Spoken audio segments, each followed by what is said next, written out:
Shalom. Kembali lagi di sini bersama saya, Pastor Samuel, dalam program Rema.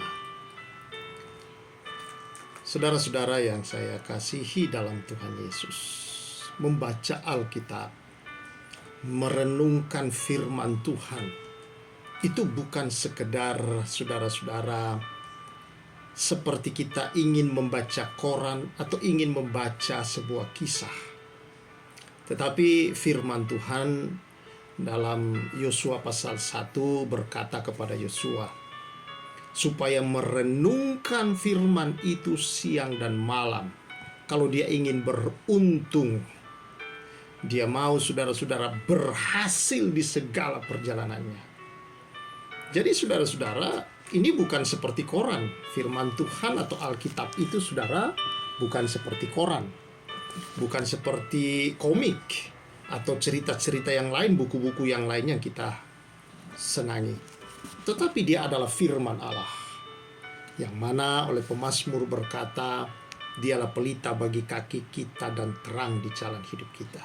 Kalau ingin saudara tidak tersandung, jatuh dalam berbagai hal bidang hidupmu, engkau ingin saudara-saudara di dalam menghadapi segala sesuatu di tengah dunia ini, ada penerangan, ada saudara-saudara cahaya yang membuat engkau melihat jalan keluar, itu adalah firman Allah.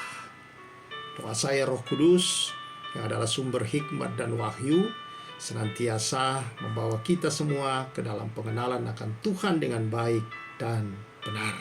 Amin. Nah, kita sudah sampai pada 2 Samuel pasal yang pertama, di mana di sini Daud menerima kabar tentang kematian Saul. Dikatakan setelah Saul mati dan ketika Daud kembali sesudah memukul kala orang Amalek yang tinggal 2 hari di Siklag, datanglah pada hari ketiga seorang dari tentara dari pihak Saul dengan pakaian terkoyak-koyak dan tanah di atas kepala. Ketika ia sampai kepada Daud, sujudlah ia ke tanah dan menyembah. Nah, apa yang dilakukan oleh seseorang yang datang kepada Daud ini, saudara, kalau saudara membaca seterusnya, bahwa dia membawa berita bahwa Saul sudah mati dan dia membawa bukti, yaitu kepala Saul. Dan Daud bertanya, bagaimana engkau tahu? Dia bilang, aku ada di sana dan dia sudah terluka parah. Dan dia berkata, aku tidak mungkin bertahan, jangan sampai musuh yang mendapati aku, jadi tolonglah bunuh aku. Maka orang ini berkata, dia melakukannya. Sebenarnya dia berbohong, kita sudah tahu cerita sebelumnya. Nah, dan akibat dari kebohongan dia ini, saudara-saudara, dia menanggung hukuman. Bahwa kemudian Daud berkata kepada orang ini bahwa, apakah kamu begitu tega? Tidakkah engkau segan mengangkat tanganmu memusnahkan orang yang diurapi Tuhan? Nah, lalu kemudian Daud memanggil seorang anak buahnya dan berkata, paranglah dia. Maka dia diparang sehingga mati. Dan Daud berkata, kau tanggung sendiri darahmu, sebab mulutmu lah yang menjadi saksi menentang engkau. Karena berkata, aku telah membunuh orang yang diurapi Tuhan. Ini yang sering kita dengar dari seorang politisi yang terkenal itu, saudara-saudara, Ruhut Sitompul, mulutmu harimaumu. Nah, saudara yang saya kasih dalam Tuhan Yesus, itu satu bagian yang saya kira tidak perlu kita jelaskan lagi, saudara-saudara. Nggak perlu lagi saya bicarakan betapa berbahayanya kekuatan sebuah mulut. Kalau dia berbohong, kau makan tuh buahnya, kira-kira demikian. Kata pepatah itu, mulutmu adalah harimaumu.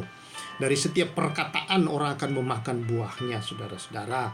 Bahkan saudara-saudara, Amsal berkata bahwa hidup dan mati seseorang itu ditentukan oleh perkataan atau lidahnya. Dia menikmati hidup yang baik atau tidak tergantung dari perkataan-perkataannya. Nah, saudara yang saya kasih dalam Tuhan Yesus, apa yang kita akan bahas di sini? Kita yang membahas bersama-sama melihat bagaimana ketika Daud menerima berita bahwa Saul telah mati, maka ayat 11 berkata, lalu Daud memegang pakaiannya dan mengoyakkannya, dan semua orang yang bersama-sama dengan dia berbuat demikian juga. Mereka meratap menangis, berpuasa sampai matahari terbenam karena Saul, karena Yonatan anaknya, karena umat Tuhan, karena kaum Israel, sebab mereka telah gugur oleh pedang. Saya kira disinilah saudara-saudara letak keberhasilan daripada Daud. Ya, Daud begitu sadar saudara-saudara bahwa ketika dia diurapi oleh Tuhan dan Roh Kudus memenuhi dia sejak dari situ, dia sadar bahwa ini adalah anugerah Tuhan buat dia. Dan dia tidak ingin menodai anugerah itu saudara-saudara dengan hidup bermain-main dengan hal yang tidak berkenan di hadapan Tuhan. Dia tahu dia mendapat anugerah dan dia hidup dalam anugerah itu walaupun dia mengalami proses saudara-saudara. Dia tidak berusaha untuk merebut takhta itu daripada tangan Saul. Bahkan dia merasa bahwa dia tidak layak untuk itu. Dia hanya menyadari bahwa Tuhan telah memilih dia, tapi dia tidak layak untuk duduk di takhta itu karena Saul juga orang yang diurapi Tuhan, dipilih Tuhan juga. Dan saudara yang saya kasihi dalam Tuhan Yesus, ini yang membuat Daud menjadi orang yang berhasil. Dia menyerahkan diri dalam tangan Tuhan untuk sebuah proses untuk berada pada posisi yang sebenarnya Tuhan telah tetapkan dia untuk duduk di posisi itu. Tetapi dia menunggu waktu Tuhan.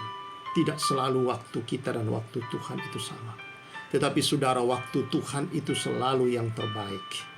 Kalau kita mau menyerahkan diri, kita mau pasrahkan diri, sama seperti Daud, dia mengikuti alur Tuhan, saudara. Nah, dalam proses itu saudara-saudara tidak main-main. Karena orang yang dia mengabdi kepadanya, yaitu Saul, rajanya sendiri, saudara.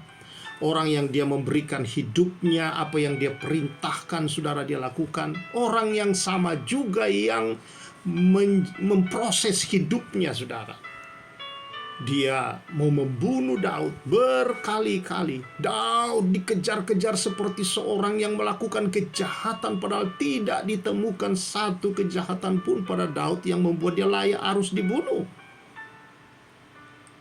Saudara yang saya kasihi, tetapi kita sudah membaca di sebelum-sebelumnya, karena ketakutan akan kehilangan kekuasaan itu, dan karena dikuasai oleh roh jahat, Saul terus mengejar Daud. Sampai akhirnya Saul mati oleh karena keserakahannya itu. Dan matinya pun mengenaskan dan memalukan, sudah kita bahas di hari sebelumnya, saudara, dalam pembahasan pasal-pasal sebelumnya. Tetapi di sini, saudara, Daud ketika mendengar kabar Saul mati, apa yang dilakukan Daud? Dia mengoyakkan pakaiannya. Dia berduka, dia berpuasa seperti yang harus dilakukan menurut hukum yang ada sepanjang hari. Bersama dengan semua orang-orang yang ada bersamanya. Mereka semua meratap, menangis, saudara-saudara, di hadapan Tuhan. Oleh karena Saul, Yonatan sahabatnya. Oleh karena umat Tuhan, ya, dan karena kaum Israel yang gugur oleh pedang, tentara-tentara itu, saudara.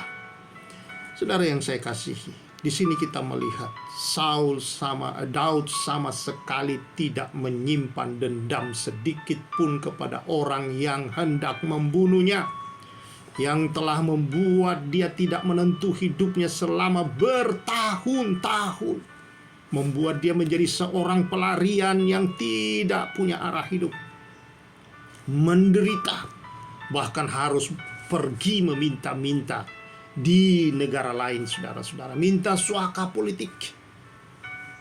Harus kadang-kadang hidup dengan cara yang tidak baik. Selama dia berada di daerah Filistin, di Siklag, dia berbohong kepada raja yang baik kepada dia. Saudara-saudara yang saya kasihi dalam Tuhan Yesus. Tetapi di sini satu hal, Daud tidak menyimpan dendam. Daud sama sekali, saudara-saudara, tidak merasa sakit hati dengan apa yang Saul lakukan. Dia meratap untuk Saul dan Yonatan. Ini terbukti dalam ayat 17, yaitu mengenai ratapan Daud karena Saul dan Yonatan. Daud berkata, Daud menyanyikan nyanyian ratapan ini karena Saul dan Yonatan anaknya. Dan ia memberi perintah untuk mengajarkan nyanyian ini kepada Bani Yehuda. Itu ada tertulis dalam kitab orang jujur. Saudara-saudara yang saya kasih dalam Tuhan Yesus, luar biasa. Daud, saudara-saudara, benar-benar hidup dalam kemurahan Tuhan yang telah diberikan Tuhan kepadanya. Dia tidak sia-siakan dengan mau hidup menurut kehendaknya dia. Dia tidak mau hidup di dalam keinginan-keinginan dan nafsunya sendiri. Dia punya kesempatan membalas, dia tidak membalas. Dia punya kesempatan membunuh, dia tidak membunuh. Bahkan ketika dia mendengar, saudara-saudara, Saul mati, dia sedih, dia menangis, dia berpuasa bersama orang-orang yang ada di sekelilingnya. Bahkan itu bukan hanya sekedar saudara menangis biasa, dia meratap. Berarti dia berpuasa yang seperti biasa dilakukan oleh orang-orang Israel pada zaman itu. Menaruh abu di kepala saudara, duduk di atas abu dengan pakaian yang terkoyak, memakai kain kabung saudara, dan mereka berpuasa seharian. Lalu kemudian dia mulai menaikkan doanya, ratap tangisnya saudara.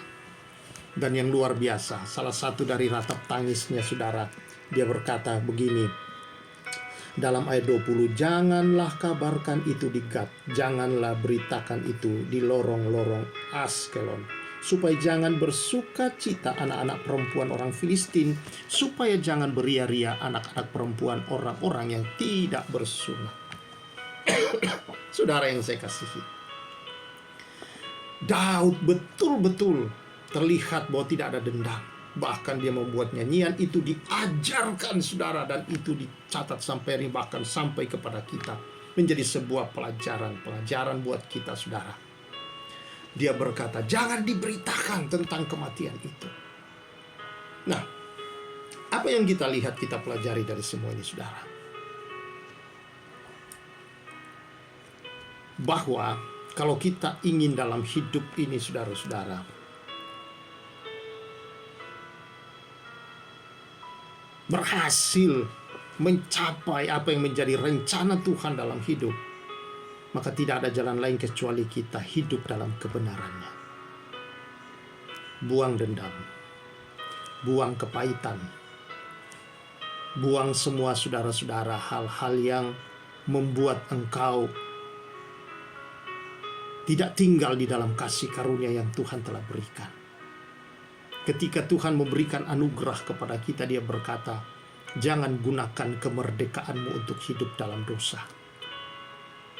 Bukankah kalau kita tinggal dalam dendam, kita pahit hati, kita sakit hati, artinya kita tinggal di dalam dosa. Kita membiarkan diri kita saudara-saudara untuk menjadi seperti Saul. Mungkin kita tidak berusaha membunuh orang itu dengan pedang. Mungkin kita tidak berusaha membunuh orang itu saudara-saudara dengan senjata-senjata tajam yang lain, atau senapan, atau apapun. Tetapi bisa jadi yang kita lakukan adalah seperti ayat 20. Daud berkata, jangan kabarkan itu di Gat, jangan beritakan di lorong-lorong Askelon. Dendam, sakit hati, pahit hati, tersinggung, dan sebagainya. Teman-teman itu saudara, membuat kita tidak berhenti membicarakan orang itu di mana saja, menjelekkannya. Ya, kadang-kadang bahasanya rohani saudara-saudara. Ya, cuma kamu saya cerita nih. Sebenarnya yang tidak enak sih, sebenarnya saya tidak mau cerita, tapi ya karena ini supaya kamu hati-hati ya dengan dia ya. Wow, inilah kita saudara-saudara. Tapi hari ini kita belajar, kalau kita ingin dalam hidup ini tidak ada jalur bagi iblis untuk menjadikan kita berakhir seperti Saul, saudara-saudara, dalam hidup ini, mengakhiri kehidupan ini dan berjalan dalam bahagia yang senantiasa, saudara. Bebaskan dirimu dari dendam, bebaskan dirimu dari sakit hati, bebaskan dirimu dari pahit hati. Karena itu akan membuat saudara selalu kepikiran dan merugikan Anda sendiri. Dan yang luar biasa saudara adalah Saul memiliki itu, dan dia merugikan dirinya. merugikan orang-orang di sekelilingnya, orang-orang yang dia kasihi, anak-anaknya. Semuanya mengalami hal yang tragis. Tentaranya, bangsa Israel, mengalami hal yang tragis akibat daripada dendam yang dia simpan dalam hatinya terhadap Daud. Tetapi Daud, saudara, dia tidak menyimpan sedikit pun dendam itu, sehingga dia boleh menjalani hidupnya dalam damai. Dia boleh menjalani hidupnya dalam memiliki hubungan yang terus semakin dalam dengan Tuhan, sampai Tuhan berjanji padanya bahwa keturunannya tidak akan putus di antara orang Israel, dan dari keturunannya lah akan lahir Mesias. Saudara-saudara yang saya kasihi, menjaga diri, menjaga hidup, tidak hidup di dalam kepahitan, tidak hidup di dalam kebencian, tidak hidup di dalam dendam, membuang semua hal-hal keburukan, curiga terhadap orang lain, saudara. Hidup dalam kasih karunia Tuhan, mengampuni, adalah satu, saudara-saudara, kehidupan yang berbahagia, di mana kehidupan itu akan membawa kita bukan hanya kebahagiaan kita, tetapi keturunan kita adalah keturunan-keturunan yang ilahi, yang berbahagia. Mereka menjalani hidup tanpa ada rintangan-rintangan yang berarti, yang bisa, saudara-saudara, menghancurkan mereka. Iblis tidak punya lobang-lobang untuk menyerang. Karena apa? Karena hati kita bersih. Yesus mengajar kita, berkata, kasihilah musuhmu, berdoalah dan berkatilah orang-orang yang memusuhi engkau. Itu adalah perkataan dan firman yang Yesus berikan kepada kita. Bagaimana seharusnya orang percaya hidup? Hidup di dalam kasih Allah. Allah yang telah mengasihi saudara. Allah sangat mengasihi. Allah berkorban bagi engkau di dalam Yesus Kristus Tuhan kita. Dia telah memberikan kasih itu kepadamu. Ayo, mari kita wujudkan, nyatakan dalam kehidupan ini akan kasih itu. Baik dalam perkataan, baik dalam perbuatan. Dan biar nama Tuhan saja yang dimuliakan. Maka pintu-pintu masa depanmu, keberhasilanmu selalu terbuka lebar bagimu. Tuhan memberkati kita semua. Tuhan Yesus, oleh kasih karunia dan anugerah-Mu, biar roh kasih, pengampunan yang telah Engkau berikan, karuniakan, itu bekerja dalam setiap anak-anak-Mu. Tidak hidup dalam dendam, tidak hidup di dalam kepahitan, tidak hidup dalam segala kecurigaan, tetapi belajar tulus menjadi berkat dimanapun berada dalam hidup ini. Dalam nama Yesus, amin. Jadi berkat, saudara-saudara, itu adalah panggilan kita. Diberkati supaya saudara jadi berkat juga dalam hidup. Dikasihi adalah supaya saudara mengasihi. Engkau, saudara-saudara, diampuni, dan engkau bisa hidup dalam pengampunan juga. Bukan kuat, bukan gagah kita, tapi karena roh Tuhan telah diberikan, maka tidak ada bagi orang percaya alasan berkata saya tidak bisa. Jadi pertanyaan, apakah saudara mau atau tidak? Ketika saudara bersandar pada Allah, takut akan Tuhan seperti Daud. Dia takut akan Tuhan. Artinya saudara bukan ketakutan, tapi dia kagum. Dia kagum kasih Allah, pengampunan Allah, penerimaan Allah, pengangkatan Allah dalam hidupnya, berkat-berkat Allah, penyertaan, perlindungan Allah. Dia kagum dengan semua itu. Maka dia tidak menaruh dendam, tetapi dia melindungi orang-orang. Dia mengasihi orang-orang seperti yang dia terima. Itulah yang dia berikan. Dia abdikan hidupnya bagi bangsa dan negaranya dia. Demikianlah kita juga bagi saudara-saudara kita, bagi sahabat, keluarga, teman, sepersekutuan, segereja, dimanapun. Kiranya Tuhan memberkati kita semuanya. Haleluya. Saya Pastor Samuel menyampaikan salam restorasi.